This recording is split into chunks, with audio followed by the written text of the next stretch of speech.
I was able to continue to push them out of my head until I couldn't anymore. And the reason that I'm doing this very difficult thing and making public my struggle is because one of the biggest things that I've noticed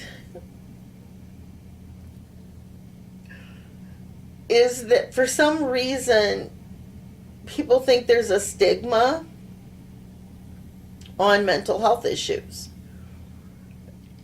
And for me, if there's a stigma, it's because I've let it be. Because I think that people are so much more open to it. And I know that I needed to wait until I was ready, until God told me that it was time for me to share my story. And he told me this morning that that was it, that today was the day. And I kept putting it off because I kept thinking, okay, I need to make sure that my hair's done right. I need to make sure that my makeup is on correctly. I need to make sure that I need to spend all this time making sure the lighting is perfect. I need to. And I was trying to control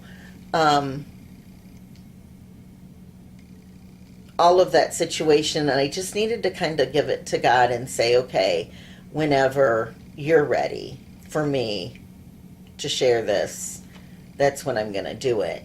And so I needed to be Johnny on the spot this morning. Just got out of the shower, so my hair's wet, no makeup on. Pretty sure that the lighting on this side is just not working.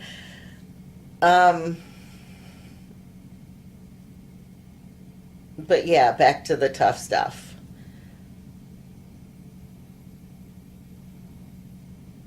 I feel very strongly that God has put me here right at this very moment for some type of ministry. Maybe there's somebody out there that needed to hear this, that needed to know that they're not alone, or needed to know that you can't always have everything perfect. I had no idea that I was a perfectionist.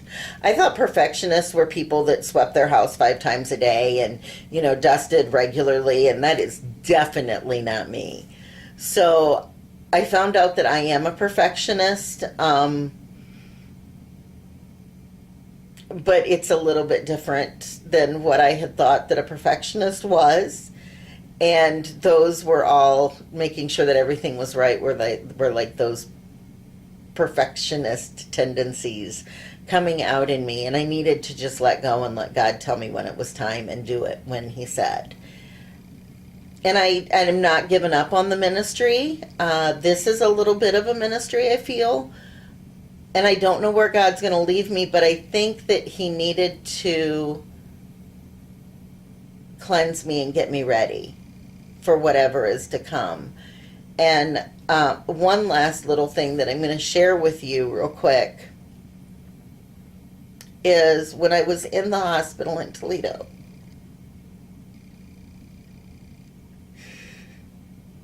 And it was where I needed to be, but it was a hard thing to be there.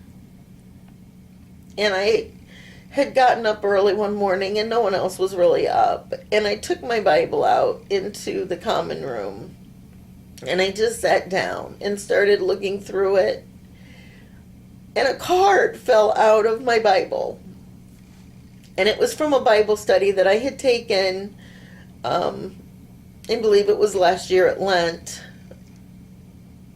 where we were all asked to put down, we read different verses and they were about how God had made us. And we were supposed to put down what word from those verses spoke to us the most. And what I wrote on my card was masterpiece, and that's all it said.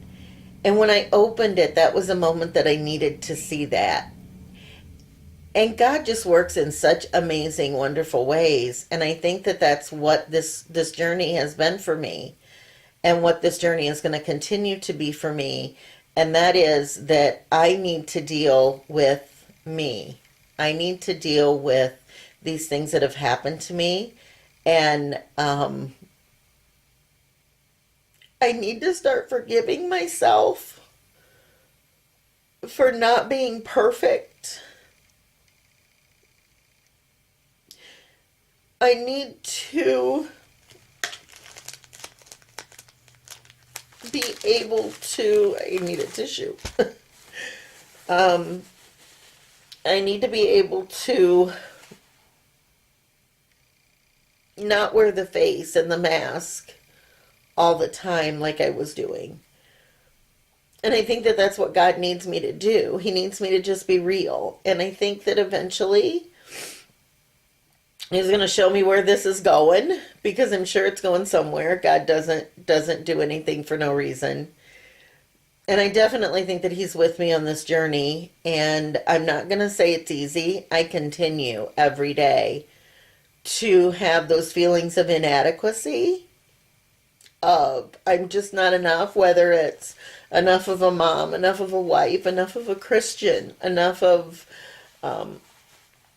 a director or a mentor or whatever it is. I always have this feeling that I'm not enough.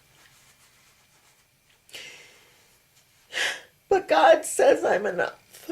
So that's what I'm working on. Yeah. And so if I'm enough, then I just need to continue to believe that I'm enough. And I think that this is going to be healing for me as well. And I hope somebody gets something out of it. I'm so sorry that One Crazy Mama wasn't hilarious and funny this time, but it's real. It's really what's going on with me. And so until next time, One Crazy Mama signing off, and make it a blessed day for each and every one of you.